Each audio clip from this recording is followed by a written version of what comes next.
Hey everyone, welcome to my channel. And today, I'll be reading A Multi-Character Executor by Apple Spice on Wattpad. So let's get into it. You were just walking there, along with the rest of the class, and you felt something grab your butt. You let out a squeak of surprise, only to look back and see another student who looked a lot taller than you, but still wearing the school uniform. It was probably a second year, and his face, that damn smile, disgusted you to the very core. You were frozen for a bit, not sure of how to react, and you had only snapped out when you heard your boyfriend's voice calling back to you, grabbing your attention and bringing you back into reality. Midori Izuku, babe, you turn around, your train of thought cut short, and snapping you back into reality as you looked back and turned around to face your green-haired boyfriend. Izuku, help! There is a rat and it's perverted, you said, turning back around to glare at the dude who just dared touch you. Seriously, what was going on through his head? First off, he should never ever do something like this, especially with someone he didn't even know. It wasn't a joke. It made you super uncomfortable. Not to mention, he was even more stupid. We're doing this when all of your classmates were there. Seriously, did he think that you would get ashamed or embarrassed and not say a word? Because you were going to. Because you were not in the wrong. And he was. Izuku looked at the rat you were speaking of and literally started screaming at him, going on about how he was such a disgrace to humanity. And then, Katsuki heard the commotion. And of course, being your friend, and now Izuku's, after having apologized to him, he joined in as well. Listen here, you dumbass. I'm not playing games. Stop yelling, you extras. Katsuki yelled from the other side. And I tell you, you even dare touch another girl in this damn school, and that will be the end of you. And I'll own up my name of King Explosion Murderer. He smiled as the guy ran off, thanking both of them. Ezekiel lifted you up gently off the ground, and then walked off to your dorm, away from everyone, with you in his arms in princess style.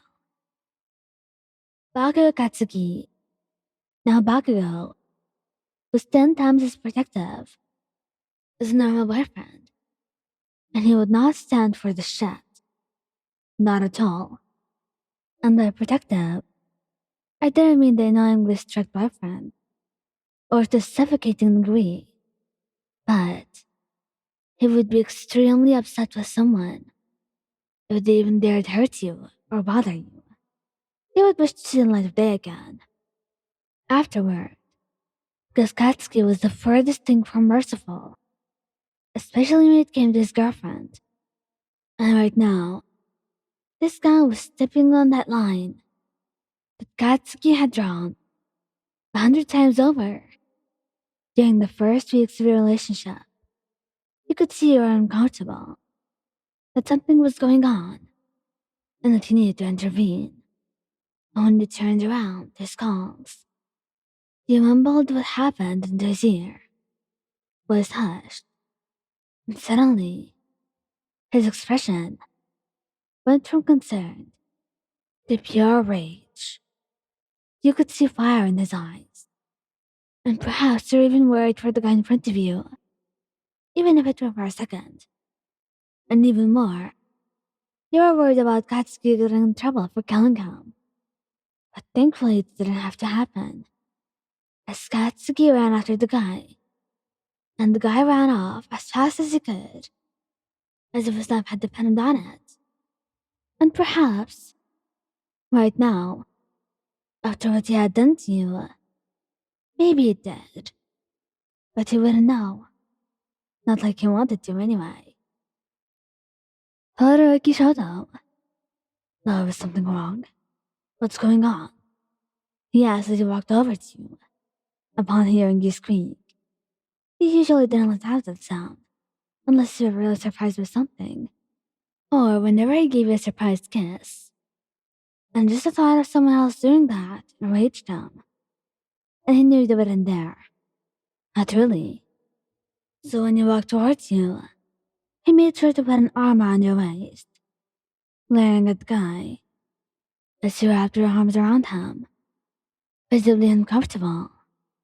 And that only made Shoto even more upset. A frown on his face as he scowled the second you're in front of you. And as soon as you told him what happened, Todoroki did not hesitate.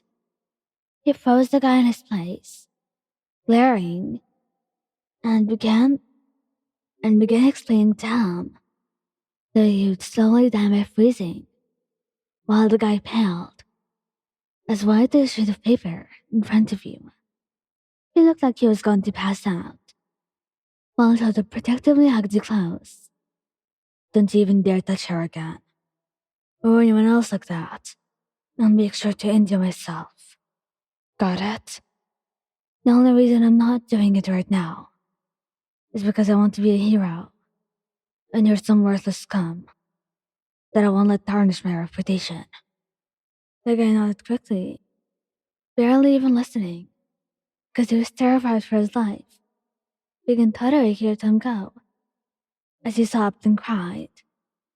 No one wanted to help him though, because he deserved it.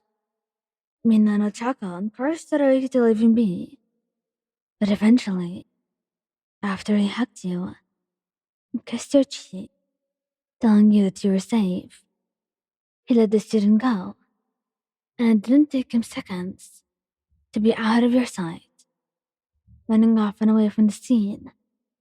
Oliver smiled, still hugging Todoroki. You were proud of him and how strong he was, and he knew that no matter what, he would always be able to protect you. Thank you guys for listening. Don't forget to like, subscribe, and comment. I hope you enjoyed listening to this as much as I did making it. Anyway, goodbye.